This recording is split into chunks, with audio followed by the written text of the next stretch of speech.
하나님은 스승과의 만남을 통해 우리를 축복해 주십니다. 성령님은 스승처럼 역사하시는 분이십니다. 우리 인생에 많은 만남이 있지만 좋은 스승과의 만남은 축복입니다. 우리는 배움을 통해 성장하고 또 배움을 통해서 탁월해질 수 있습니다. 스승에게는 제자가 있고 제자에게는 스승이 있습니다. 제자는 배우는 사람이죠. 스승은 가르치는 분이고요.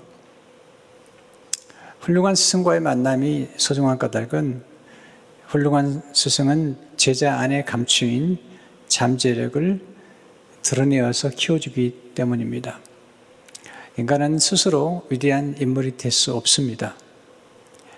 누군가의 가르침을 받아야 합니다. 우리는 배움을 통해서 지식을 얻게 되고 또 지혜를 얻게 되고 또 기술을 습득하기도 합니다. 또 배움을 통해서 우리는 유능해지고 탁월해집니다. 또 배움을 통해서 인격적인 도야를 하게 됩니다. 교육은 하나님의 아이디어죠. 히브리 민족을 바로의 손에서 건져내신 하나님이 그들을 교육을 통해서 위대한 민족으로 만드시는 것을 보게 됩니다. 바로 아래서는 교육이 없었습니다. 일만 있었죠. 노동 착취만 있었습니다. 그 중에 딱 한 사람, 교육을 받은 사람이 있죠. 그는 모세입니다. 그의 어머니 요셉에서부터 교육을 받았고 또한 애굽 궁중에서 그런 교육을 받았습니다. 스데반은 사도행전 7장에 설교하는 중에 모세가 받은 교육에 대해서 이렇게 기록하고 있죠. 사도행전 7장 22절을 보게 되면 모세가 애굽 사람의 모든 지혜를 배워, 중요한 단어가 나와요. 배워. 모든 사람, 모든 지혜를 배워 그의 말과 스피치죠. 소통하는 능력이죠. 하는 일들이 액션, 능하더라. 이 능하다는 말이 굉장히 중요한 히브리 단어인데요. 유능한 사람이 되다 또는 뛰어난 인물이 되었다 그렇게 묘사를 하고 있죠. 하나님께서 모세를 교육시킨 까닭은 하나님의 계획이 있었던 겁니다. 이스라엘 민족들을 광야에서 이끌은 다음에 그들을 세계적인 민족으로 큰 나라로 키우기 위해서 그들에게 지식과 지혜를 심어주기 위해서 모세를 선택하셔서 모세로 하여금 교육의 능력을 또 교육의 어떤 체계를 습득하게 하신 것입니다. 제가 자주 인용하는 말씀이 신명기 4장 5절과 6절의 말씀입니다. 내가 나의 하나님 여호와께서 명령하신 대로 규례와 법도를 너에게 가르쳤나니. 여기 내가는 모세죠. 모세가 이스라엘 민족의 스승이 되어서 하나님이 명하신 규례와 법도를 가르쳤습니다. 너는 지켜 행하라. 배운 것을 행하면 이것이 여러 민족 앞에서 너의 지혜요 너의 지식이라. 그들이 이 모든 규례를 듣고 이르기를 이 큰 나라 사람은 과연 지혜와 지식이 있는 백성이로다 하리라. 아주 중요한 말씀이죠. 이스라엘 민족이 얼마나 위대한 민족이 되었습니까? 지금도 얼마나 노벨상을 많이 받고 있습니까? 그들은 각 분야에 다양한 각 분야에 탁월한 리더십을 발휘하고 있습니다. 또한 물질적인 것도 굉장히 부유한 나라가 되었죠. 교육입니다. 교육. 비밀은 교육에 있습니다. 히브리 노예들은 교육받지 못했습니다. 그들은 가난했고 그들은 부지했습니다. 근데 모세를 통해서 하나님이 그들을 교육하심으로 그들은 정말 탁월한 세계 모든 민족의 탁월한 민족이 되었고 꾸어질지언정 꾸지 아니하는 그런 민족이 되었어요. 물질적으로도 굉장한 부유한 민족이 된 것이죠. 그 비밀이 교육에 있습니다. 모세가 구약의 스승이라면 신약에 오게 되면 모세보다 탁월한 스승이 등장하시죠. 그분은 예수님이십니다. 예수님이 부활승천하신 다음에 또 다른 스승을 보내주시는데 그분이 성령님이십니다. 우리는 성령님이 스승 되심을 먼저 배우기 전에 예수님이 얼마나 위대한 스승인가를 배워야 됩니다. 첫째 오늘 배우는 교훈은 예수님 우리를 가르치시는 위대한 스승이십니다. 예수님은 우리의 구세주지만 동시에 스승으로 오셨습니다.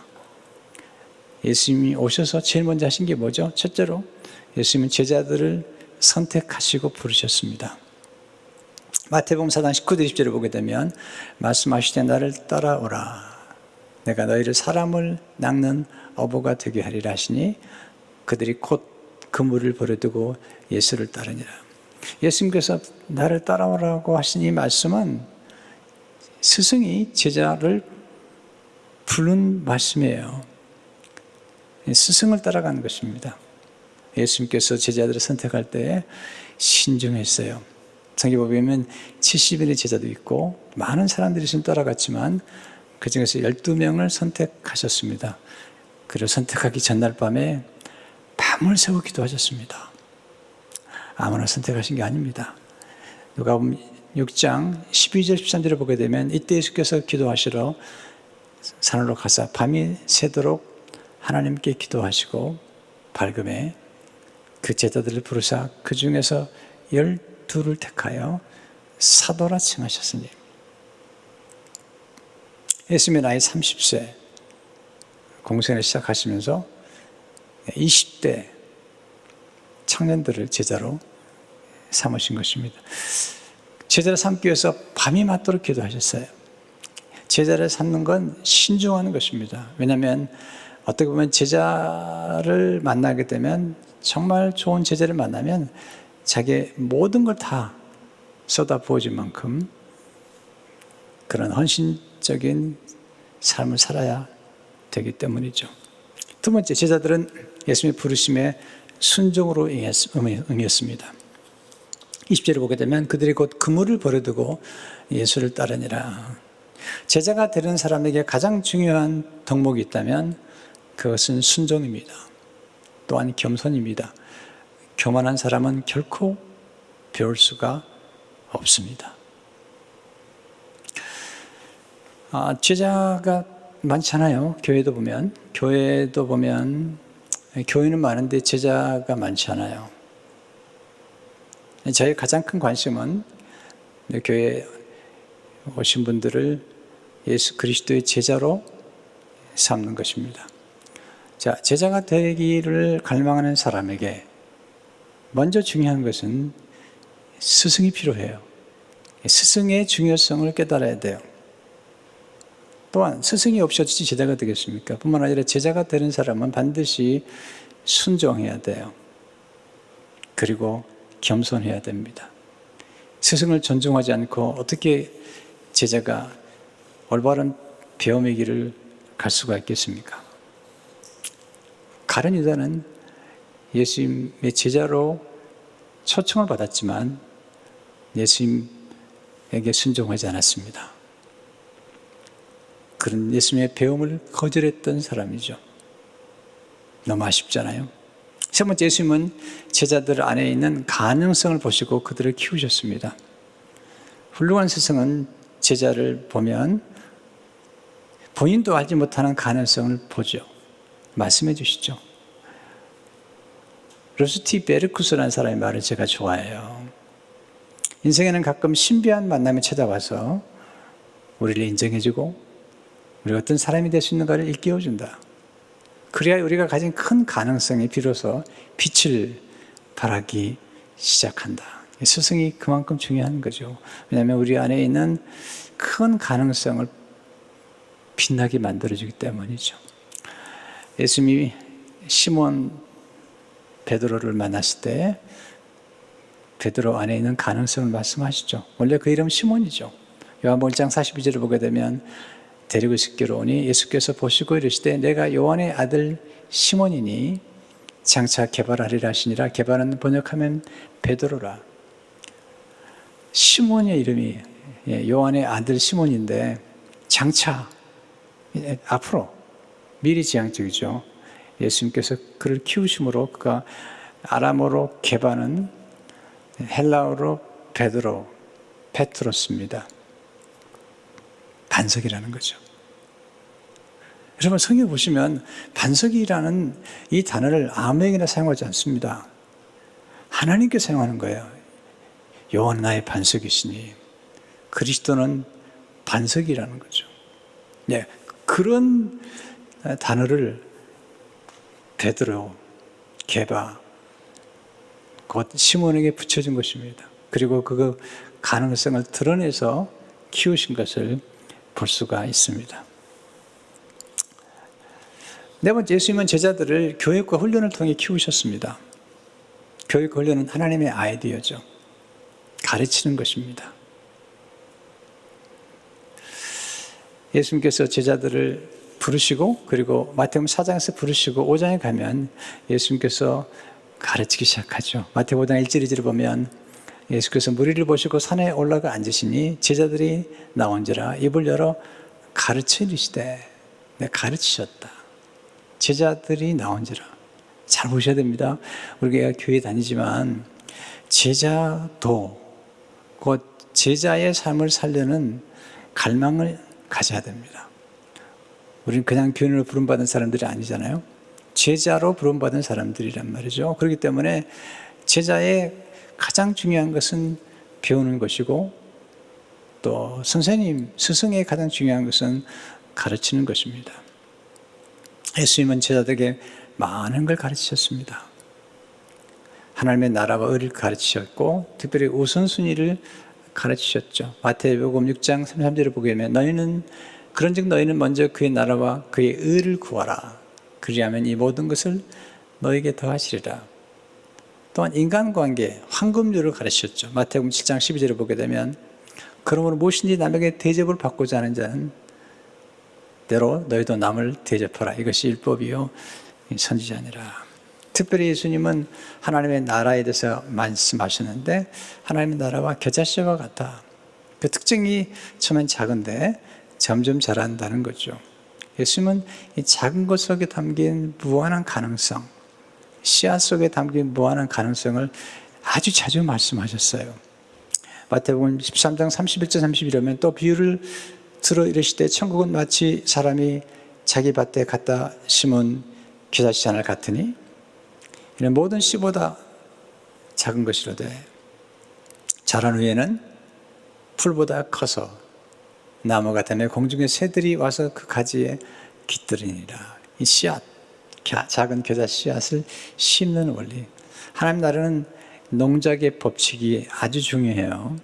달란트 비유에서 한 달란트 받은 사람이 주인에게 말하잖아요. 당신은 심지 않은 데서 거두고 흩트지 않고 모은다는 거죠.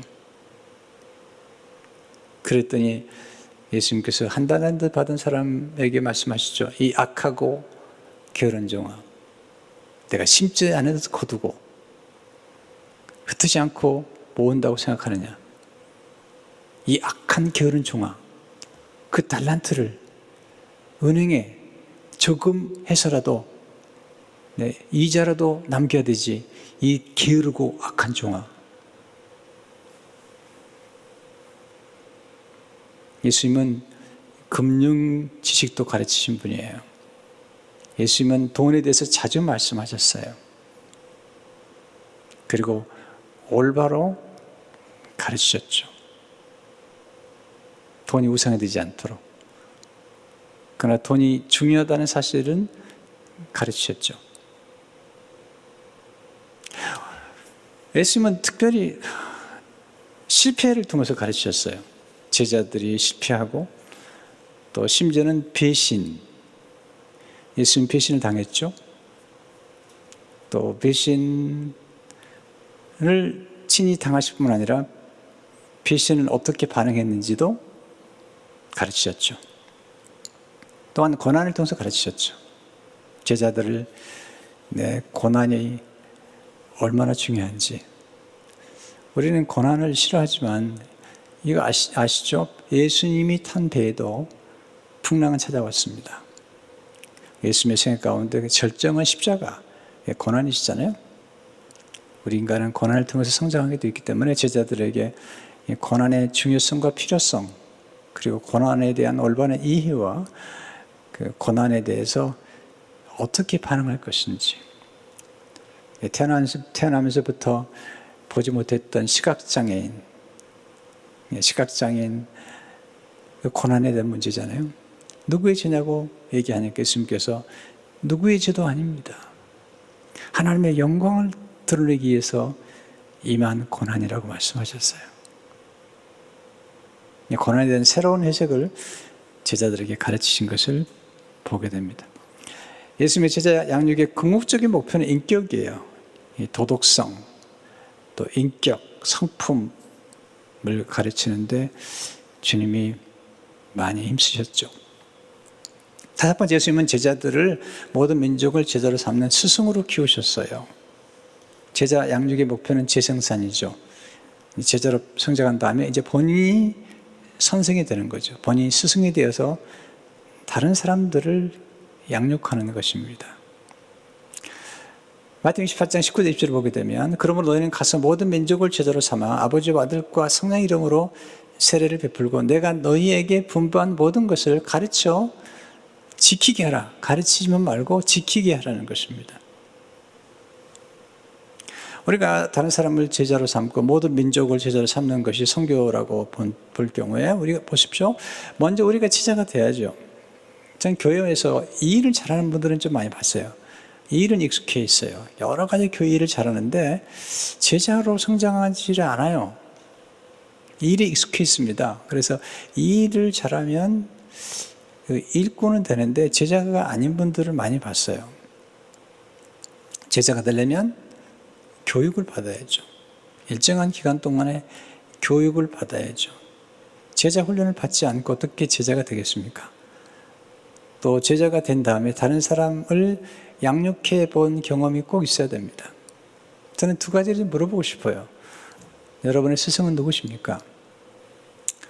네, 오늘 예수님과 성령님의 말씀드리지만 반드시 눈에 보이는 스승이 필요해요. 네. 저는 예수님이 제 스승이기 때문에 사람에게 배울 필요가 없다. 그렇지 않습니다. 하나님 반드시 사람을 통해서 예수님의 제자가 되게 하시는 거예요. 또 하나 묻고 싶어요. 여러분이 제자로 성장을 했다면 지금 여러분이 제자로 키우고 있는 사람은 누구입니까?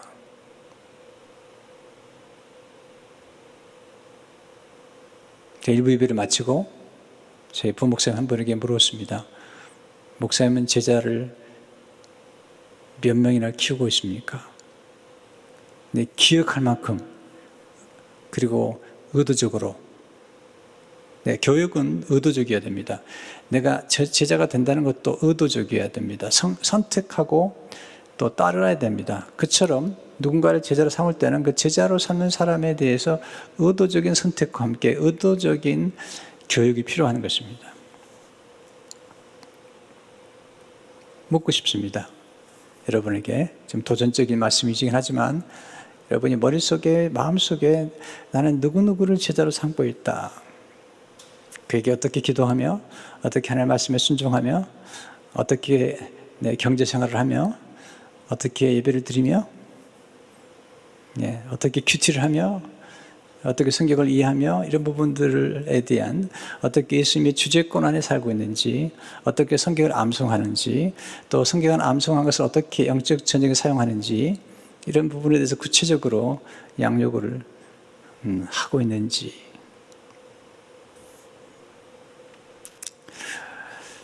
여러분 예수님은 제자 삼는 사역 교육을 아주 강조하셨잖아요. 제자 교육을 받아야 될 가장 중요한 이유는 뭐냐면 체계화시키는 겁니다. 예수님께서 내가 너에게 분부한 모든 것을 가르쳐 지키게 하라고 그랬어요. 얼마나 교육을 잘 받았으면 제자들이 예수님께 배운 것을 책으로 기록했을까요? 자, 들으세요. 얼마나 교육을 잘 받았으면 예수님께 배운 것을 책으로 기록했을까요? 마태복음, 마가복음, 누가복음, 요한복음. 물론 마가는 베드로의 제자예요.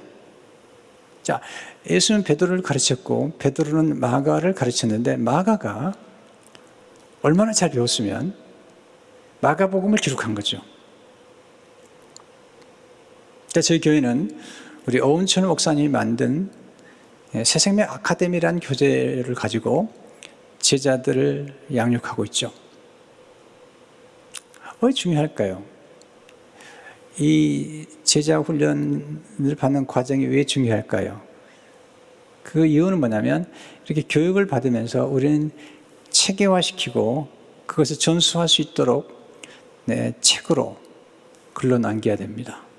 그리고 또 전수해야 되죠.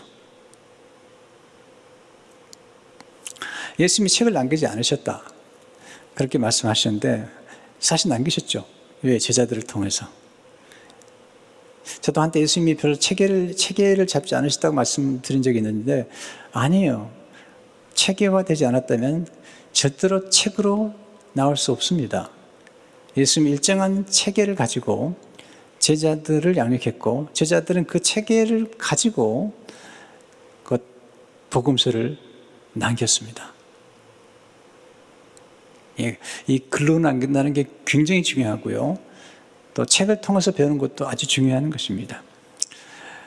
제가 젊은 시절에 안병욱 교수님의 책을 참 좋아했습니다. 그래서 안병욱 교수님의 전집을 거의 다 읽을 정도였습니다. 왜냐하면 그분이 교육을 아주 강조하셨어요. 제가 좀 읽어드릴게요. 배우지 않고 훌륭한 사회적 활동을 할 수 없다. 무지는 무력이요. 성경 말씀하죠. 지식 있는 자는 강하고 무지는 무력이요 무식은 무능이다. 유지는 유력이요 유식은 유능이다. 네, 모세가 배웠더니 능해졌잖아요. 지식과 능력은 상호 필요한다. 학문이란 무엇인가? 지식의 체계요. 체계화된 지식이다. 단편적 지식이 학문이 될 수 없다. 학문은 지식에 조직화요. 조직화된 지식이다. 여러분, 무언가를 전수하려면 일정한 체계가 있어야 되잖아요.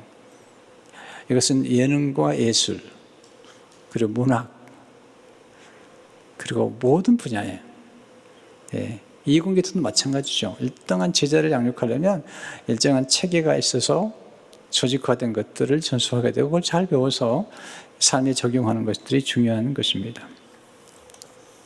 우리는 제자가 되는 것으로 만족해서는 안 됩니다. 또 다른 제자를 삼는 그런 선생님의 입장에 있어야 됩니다. 오늘 묻고 싶습니다.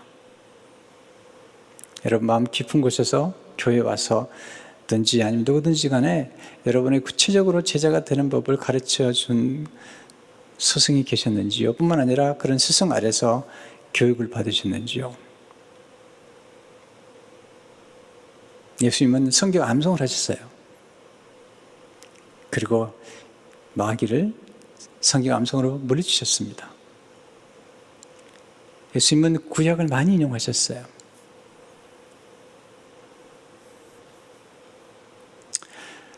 저는 개인적으로 참 좋은 스승들을 만났습니다. 어릴 적에 진영선 목사님 만났는데 목사님이 참 제자 훈련이라는 말을 쓰지 않으셨는데 정말 제자를 키우셨습니다. 기도하는 법을, 심지어는 고등학교 3학년짜리 학생들을 모아놓고 돌아가면서 설교하도록, 고등학교 3학년인데요 신학생들이 앞으로 신학교 가기 때문에 미리서 새벽 기도를 인도해 보라고 새벽 기도를 인도하도록 하고 목사님은 앉아서 설교를 들으시는 겁니다. 지금 보면은 정말 훌륭한 분입니다. 그리고 핫셀포드 목사님의 영어 설교집을 인쇄해서 같이 공부를 했습니다. 그게 고등학생이 때입니다. 그리고 이제 제가 목회자로 성장하면서 이제 저는 이동훈 목사님을 만났고 또 하영준 목사님 같은 분을 만났죠. 또 리처드 파스터 이런 분들이나 달라스 윌라드 교수님 이런 분들을 제가 스승으로 만난 것은 제 생각 가운데 큰 축복입니다. 두 번째, 예수님은 성령님을 스승으로 보내주심으로써 우리를 축복해 주십니다. 예수님은 성령님을 아셨어요. 왜냐하면 예수님이 제자들을 양육할 때 혼자 양육하지 않았습니다. 성령을 힘입어서 양육했습니다. 요한복음 3장 3, 4절에 보면 하나님 보내시는 하나님 말씀 하나님은 하나님의 성령을 한량없이 주십니다. 예수님께 하나님께 성령을 부어주시고 예수님 성령님과 더불어 제자들을 양육했습니다. 그렇기 때문에 예수님께서는 성령님이 얼마나 탁월하신지를 아시잖아요. 하나님이시잖아요. 성령 하나님. 어떻게 우리 스승이 되시죠? 첫째로 성령님 예수님에 대한 모든 것을 가르치시는 스승이시죠. 오늘 본문의 말씀이죠. 요한복음 14장 20절에 보면 보혜사 곧 아버지께서 내 이름을 보내실 성령 그가 너에게 모든 것을 가르치고 내가 너에게 말한 모든 것을 생각나게 하리라. 예수님이 말씀하신 모든 것, 이 모든 것은 뭐죠? 하나님 아버지께서 예수님께 주신 모든 것, 그 모든 것을 성령님이 생각나게 하시고 가르친다는 거죠. 마태복음 11장 17절을 보게 되면 내 아버지께서 모든 것을 내게 주셨으니 아버지 외에는 아들을 아는 자가 없고 아들과 또 아들의 소원대로 계시를 받는 자 외에는 아버지를 아는 자가 없느니라. 하나님 아버지께서 모든 것을 예수님께 주셨고 예수님께서 그 모든 것들을 제자들에게 가르쳤는데 성령님이 오셔서 그 모든 것들을 생각나게 하시는 것을 보게 됩니다. 그 모든 게 뭐죠? 예수만의 모든 지혜와 총명이죠. 에베소 1장 8절에 있는 그가 모든 지혜와 총명을 우리에게 넘치게 하사. 교육이라는 것은 이렇게 지혜와 총명을 전수받는 것입니다. 골로새 1장 3절에 보면 그 안에 지혜와 지식의 모든 보화가 감추어 있느니라. 예수님 안에 놀라운 지혜와 지식의 보화가 감추어 있는 거죠. 저는 정말 많은 분들이 지혜가 필요하다고 생각이 돼요. 분별하는 지혜뿐만 아니라 지혜가 참 떨어져요. 사도 바울이 제자를 양육하는 원리가 골로새 1장 18절에 나오죠. 우리가 그를 전파하여, 그는 예수님이죠. 각 사람을 권하고 그 다음에 모든 지혜로, 곧 예수 그리스도의 모든 지혜로 각 사람을 가르치면 각 사람을 그리스도 안에서 완전한 자로 세우려 하매니 모든 지혜 또는 각종 지혜. 저와 함께 오래 생활해 보신 분들은 아시겠지만 저는 지혜를 아주 강조할 뿐만 아니라 각종 지혜를 다 가르칩니다.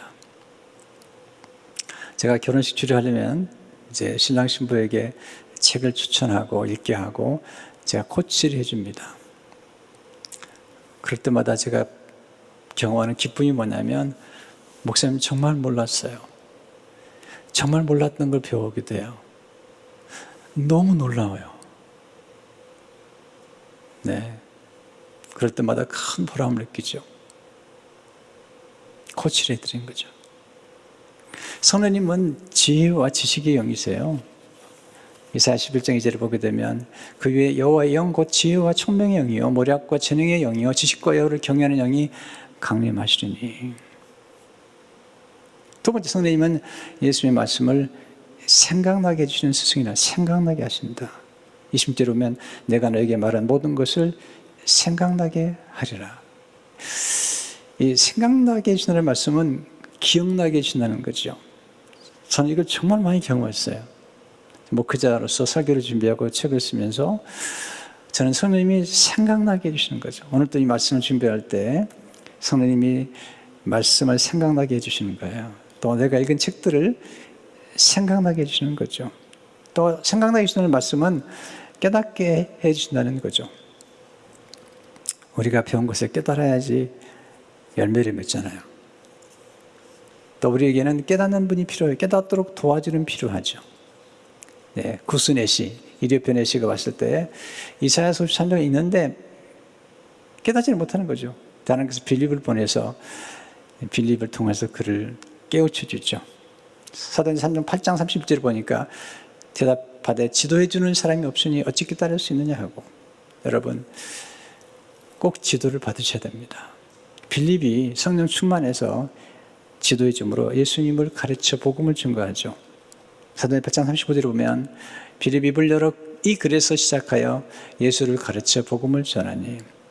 여러분 탁월한 영적 지도자는 누구일까요? 어떤 목회자를 신뢰하셨을까요?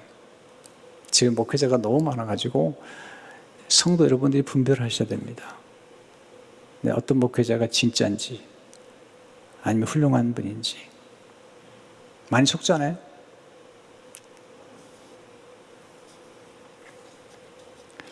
돈 베이커의 말을 기억하세요. 간단히 말해서 영적 인도자란 하나님이 사용하시는 안내자이다. 영적 인도자는 영혼들을 자신의 길이 아니라 하나님의 길로 인도해야 한다. 성령님이 깨우치는 생각은 영적 각성을 의미하죠. 이 각성 참 중요한 단어예요. 깨달음. 깨달음은 열림이에요. 아하, 그렇구나. 이게 깨달음이에요. 그때 우린 치유를 경험하게 되죠. 내가 깨달으면서 하나님의 말씀과 내 과거의 인생이 연결이 되는 겁니다. 지나간 과거가 해석이 되는 겁니다. 지나간 과거의 고난과 상실과 고통과 아픔들이 그렇구나 깨달아지는 것입니다. 하나님의 섭리와 계획 안에서 깨달아지고 우리가 살아왔던 인생의 만남들이 깨달아지는 것이죠. 우리는 알아야 되지만 동시에 깨닫는 것이 중요하죠. 안다고 깨닫는 게 아니잖아요. 안병혁 교수님은 이 각이란 단어, 각성이란 단어를 아주 중요하게 생각해요. 우리는 각의 인간이 되어야 한다. 각은 깨달을 각자다. 각은 중요한 표현이에요. 중요한 정의죠. 각은 사물의 이치를 깊이 환하게 깨닫는 것이요 각성하는 것이다. 네, 사물의 이치 깨닫는 것, 각성하는 것이다. 각자는 배울 학자와 볼 견자가 합해진 글이다. 많이 배우고 많이 보아야 바로 깨달을 수 있다. 스스로 깨닫는 것은 자각이요, 먼저 깨닫는 것이 선각이요, 듣게 깨닫는 것이 만각이요, 근본을 깨닫는 것이 본각이요, 바로 깨닫는 것이 정각이요, 원만하게 깨닫는 것이 원각이요, 크게 깨닫는 것이 대각이다. 근데 정말 진짜 크게 깨달으려면 인간의 힘만 가지고 안 돼요. 성령의 도우심 받아야 돼요. 왜? 성령님은 고린도서 2장 10절에 보니까 오직 하나님의 성령으로 이것을 우리에게 보시더니 성령은 모든 것 곧 하나님의 깊은 것까지도 통달하시니라. 세 번째, 성령님 진리이신 예수님께로 인도하신 스승이시죠. 요한복음 16장 13절에 보시면 그러나 진리의 성령이 오시면 그가 너희를 모든 진리 가운데로 인도하시리니 그가 스스로 말하지 않고 오직 들은 것을 말하며 장래의 일을 너에게 알리시리라. 우리를 인도하시는 분이다. 인간은 양 같아요.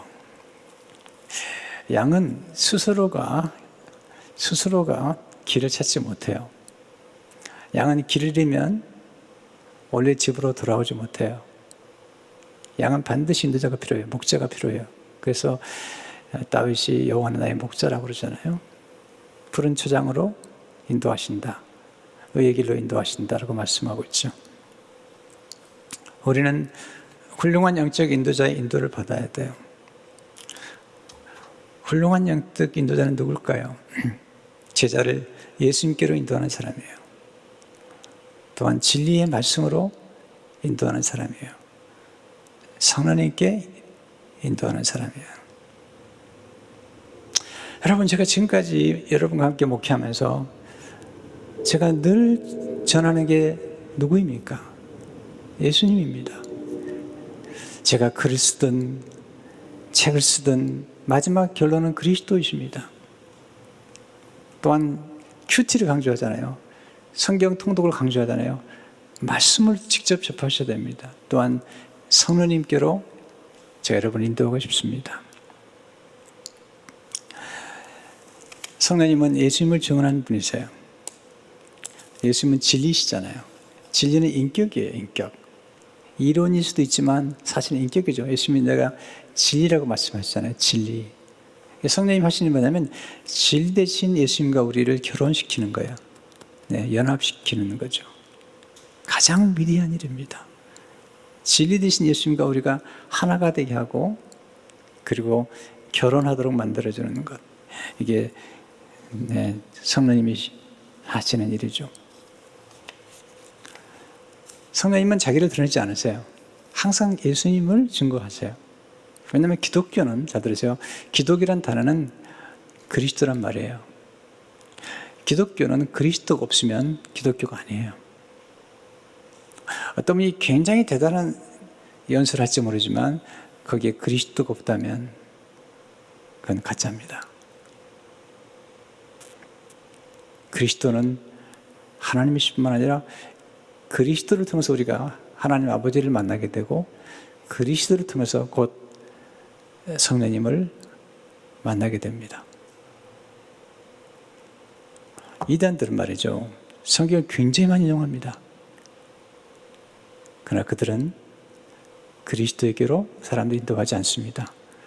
그들은 교주에게로 사람들이 인도해서 망가뜨려 놓습니다. 마틴 루터가 이런 말을 했어요. 마귀는 우리를 성경으로 인도하되 그리스도 없는 성경으로 인도한다.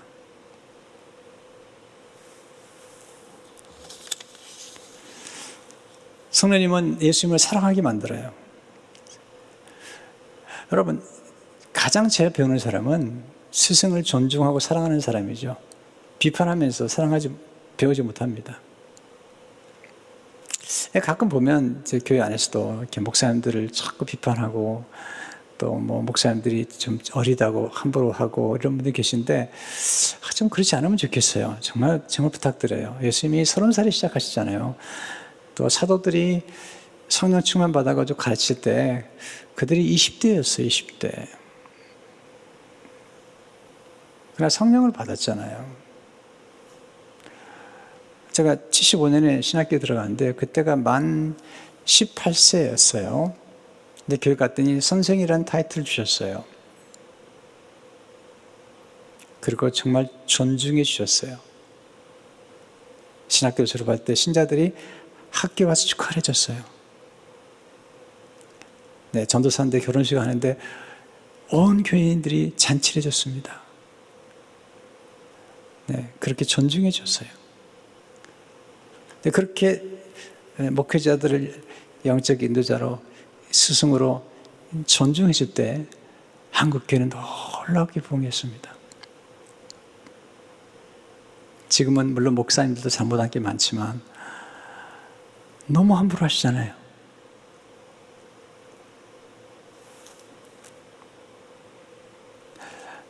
자녀들 앞에서 목사님들을 욕하고, 그러니까 자녀들이 목사님을 싫어하는 거예요. 교회를 싫어하는 겁니다.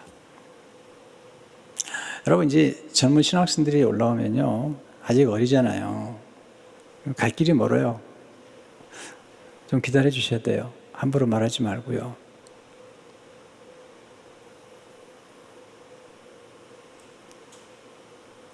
예수님이 제자들이 그 당시에 신학교 나온 게 아니라니까요. 그리고 제자들이 20살이에요. 20살. 20대. 근데 그들이 사도가 돼서. 네. 성령님 우리를 진리를 학습하는 공도 인도하셨잖아요. 사도행 2장 42절을 보니까 그들이 사도의 가르침을 받아 서로 교제하고 떡을 떼며 오로지 기도하기를 힘쓰니라. 이 사도들이요, 20대면 20대. 근데 잘 배웠어요. 여러분, 교회가 왜 존재하는지 아십니까? 교회는 제자 공동체입니다. 어떤 분은 교회를 아마 교회 나가도 소용이 없대요. 교회가 문제가 많대요. 알아요. 여러분, 가정에 문제가 많다고 집으로 안 들어가면 가정이 존재하겠습니까? 여러분, 가정에 얼마나 문제가 많은데요. 병원에 문제가 많다고요? 많죠? 그렇다고 병원에 안 가보세요. 교회가 문제가 많다고? 네. 떠나시면 정말 죄송합니다만, 네, 참 안타까운 일입니다. 교회는 공동체를 세워나가는 것입니다. 그래서 교회는 제자가 되고 또 다른 제자를 삼고, 그리고 모든 족속을 제자 삼기 위해서 선교하는 것입니다. 저는 오늘 메시지를 통해서 여러분들이 이 스승의 중요성을 알면 좋겠고요. 또 하나는 제자의 자세를 배우면 좋겠다는 생각이 들어요. 그리고 또 다른 제자를 삼기 위해서 내가 먼저 잘 배우는 그런 자세가 필요하다는 생각이 들거든요. 눈에 보이는 스승 앞에 순종하지 않으면서 눈에 보이지 않는 하나님 앞에 순종할 수 있을까요? 저는 논리적으로도 맞지 않을 뿐 아니라 경험적으로도 맞지 않습니다. 하나님의 말씀을 올바로 전한다면 그리고 여러분을 예수님께로 인도하고 말씀으로 인도하고 성령으로 인도하는 그런 목회자라면 네, 순종해도 괜찮을 것 같아요.